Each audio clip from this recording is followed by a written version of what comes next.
জিম্বাবুয়ের বিপক্ষে ৫ ম্যাচের টি-২০ ক্রিকেট সিরিজ পর্যবেক্ষণ করে আসন্ন বিশ্বকাপের জন্য দল গঠন করা হবে বলে জানিয়েছেন বিসিবির প্রধান নির্বাচক গাজী আশরাফ হোসেন রিপু।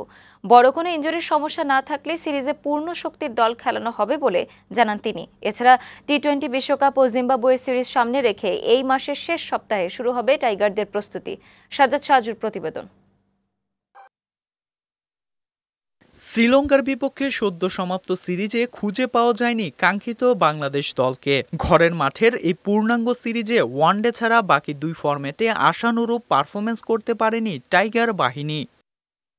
ঈদের ছুটির পর জিম্বাবুয়ে ও টি-২০ বিশ্বকাপের জন্য প্রস্তুতি শুরু করবে টাইগাররা। ৫ ম্যাচের টি-২০ ক্রিকেট সিরিজ খেলতে আগামী ২৮শে এপ্রিল ঢাকায় আসবে জিম্বাবুয়ে। তার আগে প্রায় এক সপ্তাহের কন্ডিশন ক্যাম্প করবে টাইগাররা।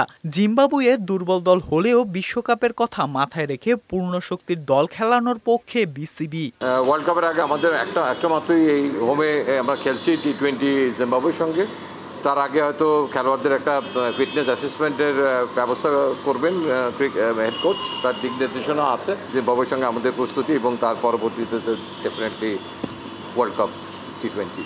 এর আগে একাধিক পরীক্ষা নিরীক্ষার কারণে ভারত বিশ্বকাপে ব্যর্থ হয়েছিল বাংলাদেশ দল। এবার আর সেই ভুল করতে চায় না বিসিবি। বড় কোনো ইনজুরির সমস্যা না হলে জিম্বাবুয়ের বিপক্ষে দলটি হবে বিশ্বকাপের দল। ডেফিনেটলি আমরা ফোকাস করার চেষ্টা করবো যে মূল দলটাকেই এই ম্যাচগুলো খেলার সুযোগ দেওয়ার জন্য যত কাছাকাছি থাকা যায়।